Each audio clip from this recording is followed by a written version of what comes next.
She gave up her family, her wealth, even her pride for one man's love. Enjoy the story. Kafi is a beautiful young Yoruba girl living in a Yoruba village where traditions speak louder than dreams. Kafi dared to love a poor farmer, Alu. Her parents refused, but her heart knew no bounds. Under the cover of the night, Kafi and Alu met in the whispering bushes, their hearts pounding with fear and hope. They had planned to run away from their families so that no one would stop the love they had for each other. They arrived in a distant village, where no one knew their names. With nothing but love, they built a new life from the soil.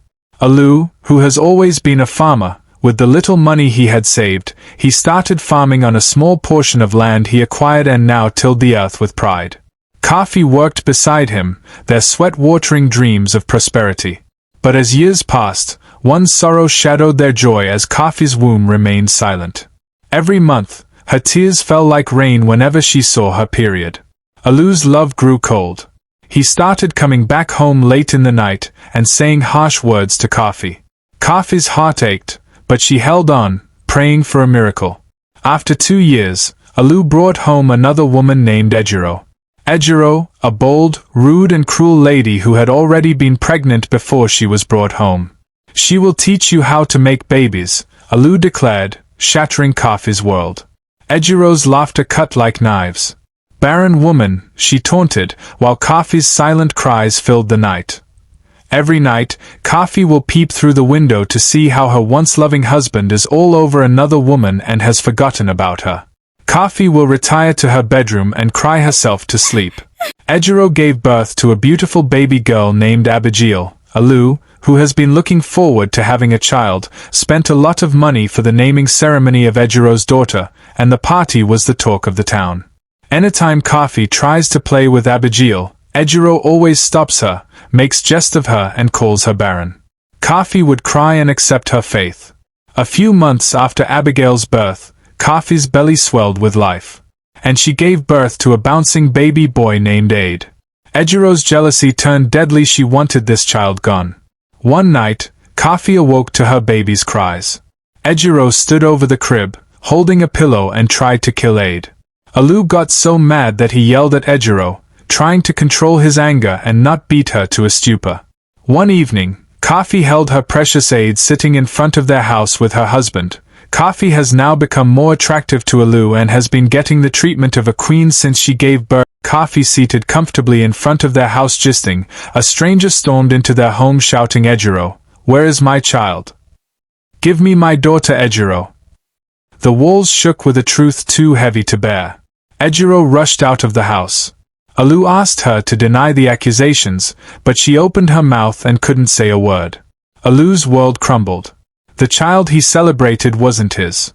Ejiro's lies unraveled like a thread pulled from a costly garment. Broken and ashamed, Alu crawled to Kafi's feet. "Forgive me," he sobbed. But could love rebuild what pride had destroyed? Kafi's heart warred between anger and mercy. Then she remembered they had once promised forever, even in the fire. Joy returned like the first rain. Kafi's belly grew again, but this time, with twins.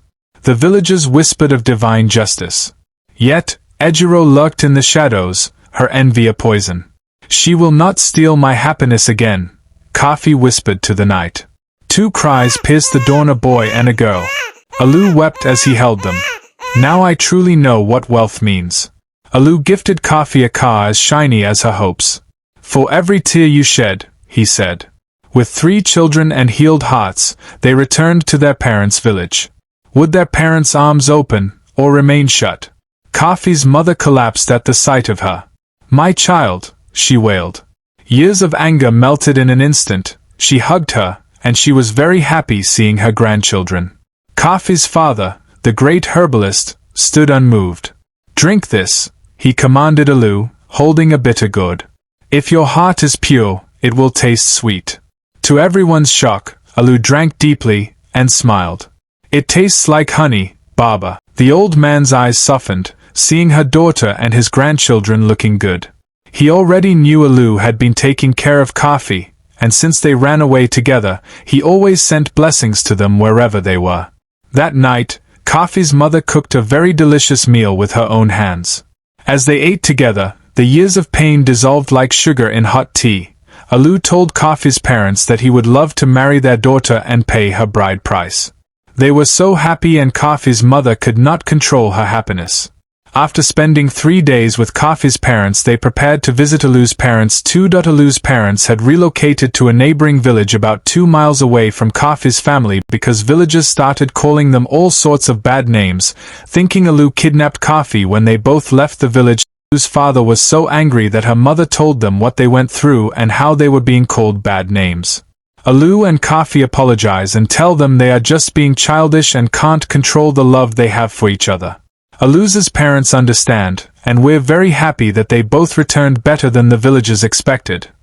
Alu told them his plan for their marriage, and they were so happy that they fixed the date. After a few days, they returned to their home and started their life and work with complete love and plans for their upcoming marriage. Ejiro, who could not take her eyes off Alu's wealth, watched from the bushes. "If I can't have him, no one will," she hissed, sharpening a knife against a stone. Flames erupted across Alu's hard-earned fields. "All our yams!" Kafi screamed, as midnight turned to hellish orange. Ejiro set their farm on fire with the hope of bringing the family from grace to grass. But before dawn, something miraculous happened. Neighbors came with seedlings. "We remember when you fed our children," they said. "You are a good man, and we are ready to pay you for your good heart." Dozens of hands planting new shoots in charred soil, Kafi weeping gratefully. When Alu found Ejiro's scarf near the ashes, he gave chase through the cassava fields. "This ends today," he exclaimed. At the river's edge, Ejiro turned with her knife. "Kill me then, like you killed my happiness." But Alu dropped his machete. "Go," Alu said quietly. "Before I remember, you deserve punishment." Ejiro looked into Alu's eyes and saw hatred burning like wildfires. She quickly understood the danger she was putting herself in, and Ejiro fled with her tears mixed with sweat.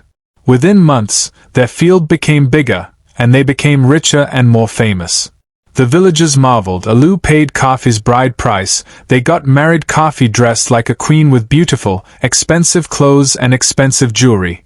Alu was so happy and thankful for having an angel as his wife and mother of his children. They lived happily ever after with their 3 children.